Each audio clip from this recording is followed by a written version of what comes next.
Hi everyone, I'm Scott, Children's Services Manager at Durham County Library. Thanks for joining me today. Today I'd like to share with you some information about citizen science. I was inspired to talk about this topic when I came across this great new book at the library. It's called Chasing Bats and Tracking Rats, written by Psy Starter with illustrations by Cornelia Lee. You can see the book's beautiful cover of a neighborhood working on a project together while surrounded by the wildlife in their city. Here's the subtitle: Urban Ecology, Community Science, and How We Share Our Cities. There's a lot to think about there. Urban ecology. Well, urban means a built-up community where many people live together, like a town or a city, and ecology, the scientific study of how living organisms relate to one another. And community science, also called citizen science, is scientific research where people, just like you, can volunteer to collect information for everyone to study together.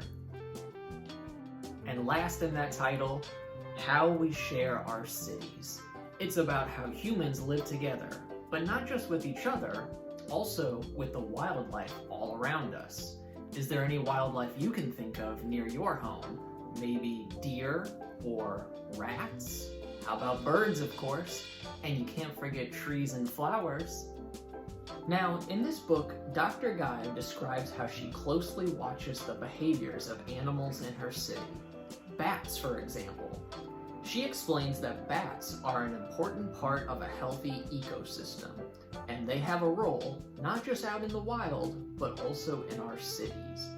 Bats eat insects, which is great because we don't want too many insects that can bite us or make us sick or eat up all our foods.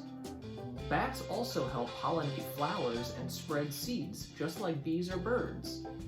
In this book, Dr. Guy also tells stories of tracking rats and how rats can affect a city's health, plus bees and how studying bee populations can teach us about climate change and how plants flower differently throughout a city. And this book is rich with information on sharing a city with wildlife, where it talks about bears, coyotes, bird watching, and how construction or garbage affect our non-human neighbors.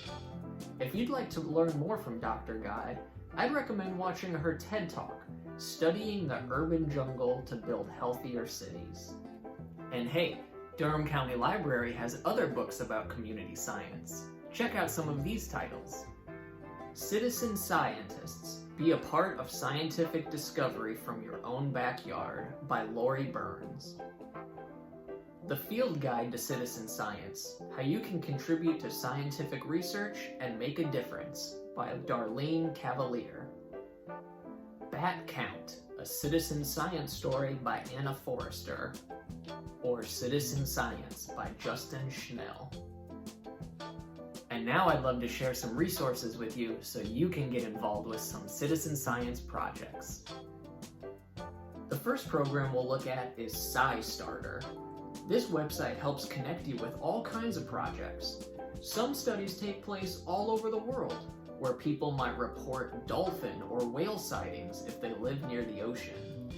But there are also worldwide projects where we here in Durham can still participate, like Monarch RX, where you can report sightings of monarch butterflies. Another project with citizen scientists from all over the world is Globe at Night. Here you can learn about the night sky, constellations, and astronomy. And with this program, you can use a smartphone or a computer to record light pollution. I bet you've heard of pollution, probably thinking of garbage or plastics, where something that is not supposed to be in an environment builds up and causes damage. Well, have you heard of light pollution? It's true that too much light at night also affects the environment. It can change how we humans connect to nature in the dark, it affects our sleep and our health, and it can make it hard for animals like birds to find their way in the sky. Now, there are other programs special to us here in the Durham, North Carolina area.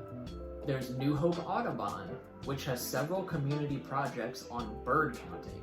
Head outdoors on a nice hike in the woods or in your neighborhood and report on the types and numbers of birds you see. Next, the Triangle Land Conservancy hosts citizen science projects where you can help report on how the depth of local lakes change over time. Or maybe you'd like to count caterpillars. Next, you can be a Triangle Turtle Trekker. This project, hosted by the Piedmont Wildlife Center, teaches you how to identify box turtles and take selfies to report local sightings. Last, I'd like to share with you a story about an important citizen science study that occurred right here in Durham last year, in July of 2021. This was the Urban Heat Mapping Campaign, where volunteers walked, drove, or biked around Raleigh and Durham and recorded temperatures throughout the day. We now have that data, and you'll see what those temperatures look like on these maps. And one of the most important outcomes is seen here, that between 7 o'clock and 8 o'clock p.m., there was more than a 10-degree difference in some parts of Durham. As we look at the map, we understand where in Durham experienced the hottest temperatures. And these were often in neighborhoods with mostly people of color and low-income residents. Durham has historically ignored these residents and kept the neighborhoods with too little green spaces or trees to keep the neighborhoods cool. But with this information, thanks to citizen science, we can work together to address these inequalities and design a better Durham for everyone. You can learn more about the project from this local WUNC radio program. You'll see then just how important citizen science can be for learning about and improving our communities together. Plus, it's fun. You get outdoors, you can meet your neighbors, and you can learn about the world around you. I hope you'll check out some of these resources and some of these titles from Durham County Library. We'll see you next time. Thanks. Bye.